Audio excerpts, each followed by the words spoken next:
Welcome to divine news. నేను నీలిమా. ఇక details చూస్తే చెల్లా కిరణ్ కుమార్ రెడ్డి వివాహ వేడుకకు హాజరైన అంబటి రాంబాబు.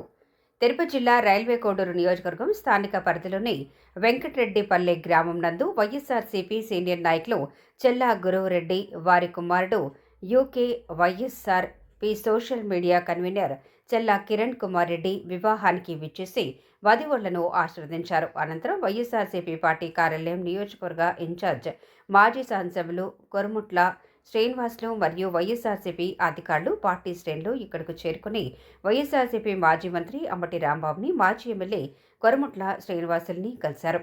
అనంతరం పత్రికా విలేకరుల సమావేశంలో ఎమ్మెల్యే మాట్లాడుతూ సోషల్ మీడియా కార్యకర్త వివాహ వేడుకకు అంబటి రాంబాబు రావటం చాలా ఆనందంగా ఉందని, ఏది ఏమైనా మొక్కుసూటిగా మాట్లాడే వ్యక్తిత్వం గల అంబటి రాంబాబు ఉన్న ఇంటిపై ఇటీవలే కూటమి నాయకులు చేసిన దాడిని ఖండిస్తూ నారా లోకేష్ రెడ్ బుక్ రాజ్యాంగంలో ఇటువంటి దాడులు చేయటం చాలా అన్యాయమని, దీన్ని తీవ్రంగా ఖండిస్తున్నామని తెలిపారు. అంబటి రాంబాబు మాట్లాడుతూ సోషల్ మీడియా కార్యకర్త వివాహ రిసెప్షన్లకు విచ్చేసి ఇంతటి అభిమానం చూపిన నియోజకవర్గ ప్రజలకు ధన్యవాదాలు అంటూ 2012 ఎలక్షన్ సమయంలో ఈ ప్రాంతానికి మొట్టమొదటిసారిగా వచ్చాను. 18 రోజులు రాజమండ్రి జైల్లో ఉన్నానని, విడుదలయ్యానని, కూటమి నాయకులు ఎన్నో కుతంత్రాలు చేసిన ప్రభుత్వ ఆదేశాల మేరకు బెయిల్పై విడుదలయ్యారని తెలియజేశారు. మళ్లీ 2029లో వైఎస్ఆర్ ముఖ్యమంత్రిని చేసుకునేదానికి రాష్ట్ర ప్రజలందరూ సిద్ధమేనని, ప్రతి ఒక్కరూ సిద్ధంగా ఉండాలని, కార్యకర్తలకు అండగా ఉంటామని తెలిపారు.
నేను వేసుకుని కూర్చుని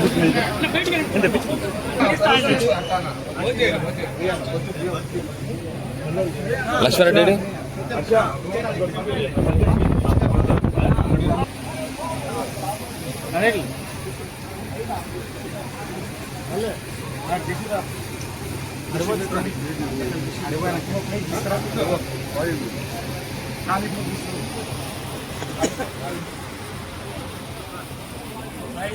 ఎక్కడ అది కదా అన్ని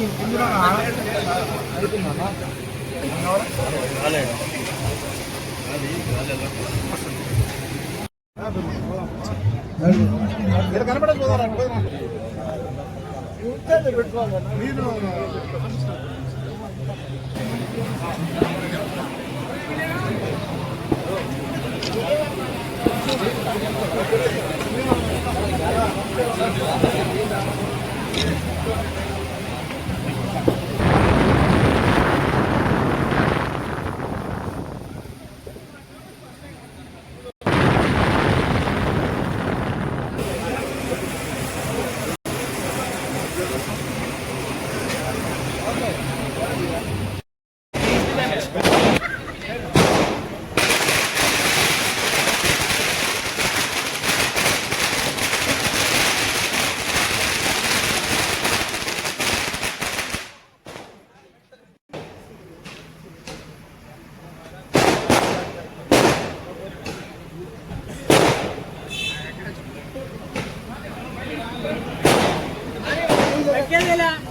మాజీ మంత్రివర్యులు మిత్రుడు అంబటి రాంబాబు గారు ఒక కార్యకర్త, సోషల్ మీడియా కార్యకర్తతో ఒక మ్యారేజ్ రిసెప్షన్కు ఈరోజు మన ప్రాంతానికి, కోర్టు ప్రాంతానికి అటెండ్ అవ్వడం. అందులో భాగంగా ఈరోజు కోర్టు ప్రాంతానికి ఆఫీస్కి రావడం ఇంకా చాలా సంతోషం. కార్యకర్తలు మరొక ఇంకా మనకు అంబటి రాంబాబు గురించి మనం చెప్పాలంటే ఎంత చెప్పినా తక్కువే అవుతుంది. ఎందుకంటే మొదటి నుంచి కూడా పార్టీకి ఎన్నుముకలాగా పార్టీ కార్యకర్తలకు ఒక మంచి ధైర్యాన్ని, ఒక ఉత్తేజం నింపే వ్యక్తి. ఎందుకంటే 2012 బై ఎలక్షన్లో దాదాపు 4-5 రోజులు ఇక్కడే ఉండి అనేక ప్రాంతాలు, కాపు ప్రాంతాలు అన్ని కూడా, మధ్యపల్లి అన్ని కూడా తిరిగి మోటివేట్ చేసి మనకు ఎవరైతే మంచి జరుగుతారో, ఎవరైతే మంచి చేస్తారో మనకు సపోర్ట్ చేయడం అవసరం ఉందనే ఉద్దేశంతోనే బై ఎలక్షన్ ఆయుధం చేసినట్టు వచ్చి ఈ రోజు కూడా ఆ మద్దతుతో కూడగట్టి మనకు విజయాన్ని గౌరవం చేసిన వ్యక్తి అంబటి రాంబాబు. ఈరోజు ఏదైనా ఆయన ముక్కుసూటిగా మాట్లాడతారు, ఏ విషయమైనా ఎవరైనా కానీ ముక్కుసూటిగా మాట్లాడతారు. ఈరోజు రెడ్ బుక్ రాజ్యాంగంలో జరుగుతున్న అనేకమైన పరిణామంపై ఆయన ప్రశ్నించడం అంతా చూస్తుంటాం. మన గుంటూరు జరిగిన ఏదైతే ఉందో గుంటూరు జరిగిన సంఘటన ఇప్పుడు భారతదేశం అంతా కూడా చాలా ఆందోళన ఉన్నది ఆ సన్నివేశం. ఎందుకంటే కూతుర్లు ఎక్కడ పెద్ద మేడము పిల్లలందరూ ఇంటిపైన ఒక తెలుగుదేశం కుటుంబాలు దౌర్జన్యంగా ఒక మృగంలాగా ఎక్కడైనా నిధి లేకుండా వాళ్ళ పార్టీ ఆదేశాలతో, లోకేష్ ఆదేశాలతో ఇంటిపైన దాడి చేస్తున్నారు కాక వెహికల్స్ అన్ని ధ్వంసం చేసి మళ్ళీ కూడా కారణం కూడా తగలబెట్టిన పరిస్థితి మనం చూసాం. అయినా కూడా ఒక పెద్ద మనసుతో ఆయన ఎక్కడ భయపడలా, చట్టం చూస్తే దేవుడు ఉన్నాడు చేస్తానని చెప్పేసి అది ముందాగా కోర్టుకు అటెండ్ అయ్యి ఆ నుంచి మళ్ళీ ఆయన చేయని నేరానికి, చేయని పాపానికి జైల్లో చేరవరకు అనిపించిన వ్యక్తి ఈరోజు అంబటి రాంబాబు రావడానికి చాలా సంతోషపడుతున్నా. మీరు ఎప్పుడు కూడా ఈ కోటర ప్రాంతం కానీ, కడప జిల్లా ప్రాంతం కానీ ఎప్పుడు మీకు సపోర్ట్గా ఉంటుందని చెప్పేసి వైఎస్ఆర్ మద్దతు వచ్చిన థ్యాంక్ యూ. ఎందుకంటే ఒక సంపూర్ణంగా ధైర్యంగా వచ్చారు. జనరల్గా 2 విషయాలు చెప్పాలా మేము. ఏదంటే జనరల్గా ఏదైందంటే జైలుకు పోయినప్పుడు భయపడతారు, కానీ నేను జైలు బయటకు వచ్చిన తర్వాత ఇంటికాడ ఒక జాతరలాగా ప్రతి ఒక్కరు విజిట్ చేసి ఆయనకు మద్దతు ఇస్తూ ఒక దగ్గర నా తల్లి అంబటి రాంబాబు సత్యమైన గారికి, పిల్లలకు ధైర్యాన్ని ఇచ్చు మేమంతా ఉన్నాం, ధైర్యంగా ఉండండి అని చెప్పేసి యావత్తు పార్టీనే కదా, యావత్తు మొత్తం ప్రజలంతా కూడా ఆయన మద్దతు పొందిన పరిస్థితి. ఇంకొకటి రెండో విషయం అంటే జనరల్గా ఏమన్నా ఎదుర్కొన్నప్పుడు భయపడడంతో పాటు చాలా ఆందోళన ఉంటారు. కానీ ఈయన ఇందాక నేను అనుకుంటాను, చాలా మంది జనం మాట్లాడుకుంటారు. ఈయనకు జైలు నుంచి వస్తున్న తర్వాత ఒక ర్యాలీగా భారీగా ఆయనకు దండలు వేయడము, బొకేలు ఇవ్వడము. ఇదేమిటంటే అంబటి రాంబాబు గారు ఎక్కడ చిన్న కూడా తప్పు లేదు. ఈ ప్రభుత్వం, కూటమి ప్రభుత్వం కుట్ర పని, ఆ ఇంటి పని దాడి చేసి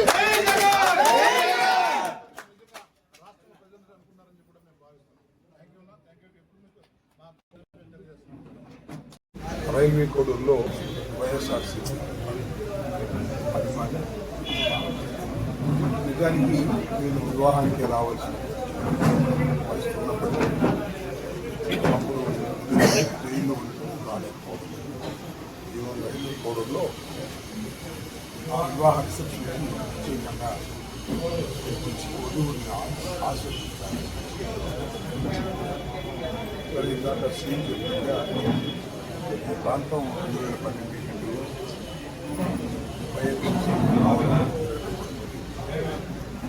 ప్రాంతానికి రావడం చాలా సంతోషం. అయితే ఇప్పుడు నేను వచ్చినటువంటి సందర్భం వెనుక ఒక నేపథ్యం మీరు తెలుసుకోవాలని. అదేమిటంటే 18 రోజుల పాటు నేను రాజమండ్రి సెంట్రల్ ప్రెజర్లో ఉన్నాను. తర్వాత కోర్టు వారి ఆదేశం మేరకు ఇది రాష్ట్ర వ్యాప్తంగానే కాకుండా తెలుగువాడు ఎక్కడున్నా కూడా ఈ అరెస్టు, తర్వాత పరిణామాలు, నా ఇంటి మీద దాడులు అన్నీ కూడా చాలా పెద్ద ఎత్తున చర్చ జరగటమే కాకుండా దీనిలో ధర్మాధర్మాలను కూడా ప్రజలు గమనించాలి. ఎంత బాధ కలిగించే అంశం అంటే సాయంత్రం 5 గంటల నుంచి రాత్రి 12 గంటల వరకు దాడి కొనసాగుతాయి. నా ఆఫీస్ మీద, నా ఇంటి మీద, నా సతీమణి, నా పిల్లల మీద, నా మీద జరుగుతాను. ఇది విచిత్రంగా అనిపిస్తుంది కదా. పోలీసులు ఏమైపోయారు? పోలీసులు కుయ్యుడైపోయారు. పోలీసులు అందరూ ఉన్నారు అక్కడ. డిఎస్పీ ఉన్నాడు, సిఐలు ఉన్నారు, ఒకసారి ఎస్పీ వచ్చి వెళ్ళిపోయాడు. దేనికి చేస్తే నేను పోలీసులు ఎందుకున్నారంటే, నా మీద దాడి జరుగుతుంటే వైఎస్ఆర్సీపీ కార్యకర్తలు వస్తారేమో రాంబాబును రక్షించడానికి, లేదా ఈ దాడి జరుగుతున్న వాళ్ళ మీద అటాక్ చేస్తారేమోనని వైసీపీ కార్యకర్తల్ని నా మనుషుల్ని రాకోకుండా కాపలాకున్నారు. అది చిత్రమైన విషయం. ఇలాంటి సంఘటన బహుశా ఇక్కడ జరిగి ఉండదు రాష్ట్రంలో. ఆటవిక సమాజంలో జరుగుతాయి తప్ప ప్రజాస్వామ్య దేశాలు ఇలా జరగదు. అంతకుముందు కూడా దాడులు జరిగినాయి. అప్పుడు ఇప్పుడు జరిగి వైఎస్ఆర్ పార్టీ ఉన్నప్పుడు జరిగి, తెలుగుదేశం ఉన్నప్పుడు జరిగి ఎట్లా ఉండేది? వచ్చేవాళ్ళు తగ్గ కొట్టేవాళ్ళు పారిపోయారు, పోలీసులు పారిపోయారు. అట్లా పోలీసులే ఉండి దాడి చేయించినటువంటి సంఘటన ఇది చాలా దుర్మార్గమైనటువంటి సంఘటన అని భావిస్తున్నాను. దాడి చేశారు, కేసు పెట్టారు, జైల్లో పెట్టారు. ఏం కేసు అది? Very simple, all are bailable. అయినా వ్యవస్థను మేనేజ్ చేశారు. 18 రోజుల పాటు జైల్లో పెట్టారు. ఎక్కడ కించిత్ కూడా భయపడకూడదనేదే నా నిర్ణయం. ఎందుకంటే నేను భయపడను, కార్యకర్తలను కూడా భయపడవలసిన అవసరం లేదు. నేనే భయపడ్డాను. నేను కూడా చెప్తున్నా, ఇవాళ రాష్ట్ర వ్యాప్తంగా ఫాల్స్ కేసులు పెట్టి వైఎస్ఆర్ కాంగ్రెస్ పార్టీ నాయకుల్ని, క్యాడర్ని అణచాలని చంద్రబాబు ప్రయత్నం చేస్తున్నారు. అనచలేడని కూడా చెప్తున్నారు. మరింత కసిగా పనిచేద్దాం. నేను ఈ సందర్భంగా రైల్వే కోడ్ నుంచి వైఎస్ఆర్ కాంగ్రెస్ పార్టీ కార్యకర్తలకు విజ్ఞప్తి చేస్తున్నాను. ఏమిటి అంటే, అందరూ సిద్ధంగా ఉండండి. సిద్ధంగా ఉండండి. ఎన్ని కేసులు పెడతాడో పెట్టుకోమనండి. అందరం జైలుకి వెళ్దాం. అందరం జైలుకి వెళ్దాం. రాజమండ్రి జైలు జాలిందా? నెల్లూరు జైలు జాలిందా? విశాఖపట్నం జైలు జాలిందా? ఈ 3 జైళ్ళే కాదు, చిన్న చిన్న కడప సెంట్రల్ జైలు జాలిందా? చిన్న చిన్న జైళ్లు కూడా నిండిపోతాయి. పెట్టమన్నాం. అదే మన స్టాండ్ అని కూడా ఈ సందర్భంగా నేను మనవి చేస్తున్నాను. ఫాల్స్ కేసులు పెట్టి జైల్లో వేయదలుచుకుంటే వైఎస్ఆర్ సిపి కార్యకర్తలు, నాయకులు అయితే కేసులు పెట్టుకోండి, జైల్లో పెట్టుకోండి అని జైలు బరో కార్యక్రమానికి కూడా సిద్ధం కావాల్సినటువంటి పరిస్థితులు ఉన్నాయని కూడా ఈ సందర్భంగా మనం చేస్తున్నాం. ఒక రాక్షస పాలన జరుగుతూ ఉంది, లోకేష్ నాయకత్వంలో జరుగుతూ ఉంది. రెడ్ బుక్లు పెట్టి ఈ రాజ్యాంగాన్ని నడుపుతా ఉన్నారు. ఆ రెడ్ బుక్ల గురించి భయపడవలసిన అవసరం లేదు అని కూడా ఈ సందర్భంగా చెప్తున్నా. ఎన్నికలకు ముందు కూడా చెప్పా, ఎన్నికలకు ముందు కాదు, జైల్లోకి వెళ్ళక ముందు కూడా చెప్పా, వెళ్ళొచ్చిన తర్వాత కూడా చెప్తున్నా, లోకేష్ రెడ్ బుక్ మన కుక్కలు కూడా లెక్క చేయమనేది. చాలా విషయాలు నిన్న మొన్న నేను జైలుకి వచ్చిన తర్వాత మాట్లాడాను. ఈ సందర్భంగా మీ అందరికీ కలుసుకోవడం నాకు చాలా సంతోషంగా ఉంది. మీరేమీ సందేహపడకండి. 3 సంవత్సరాల తర్వాత వచ్చేది జగన్మోహన్ రెడ్డి రాష్ట్రానికి. సందేహం లేదు. 2 సంవత్సరాలకే నిర్ణయం అయిపోయింది. ఇంకా 3 సంవత్సరాలు ఉన్నా కూడా ప్రజా వ్యతిరేకత ఈ ప్రభుత్వం మీద విపరీతంగా పెరిగిపోతుంది.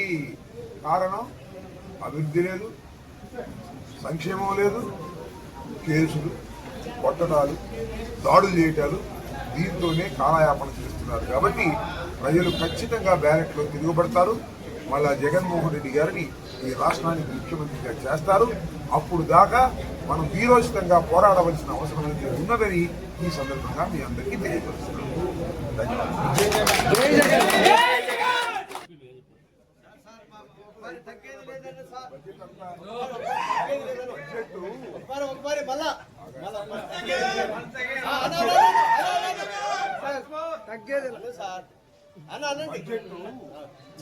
ఇచ్చిన సంక్షేమ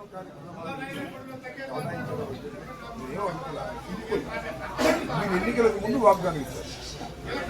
ఆ వాగ్దానాలు బడ్జెట్లో ప్రతిబింబించాలి కదా, ప్రతిబింబించలేదు. కొన్ని అమలవుతున్నట్టు క్వాంటిటీ కూడా బడ్జెట్, ఇది అన్యాయమైన బడ్జెట్. మీకు ఈ వీడియో నచ్చినట్లయితే లైక్ చేయండి, షేర్ చేయండి. ముందుగా కింద ఉన్న సబ్స్క్రైబ్ బటన్ పై క్లిక్ చేయండి. ఎల్లప్పుడూ అప్డేట్ సమాచారాన్ని పొందండి.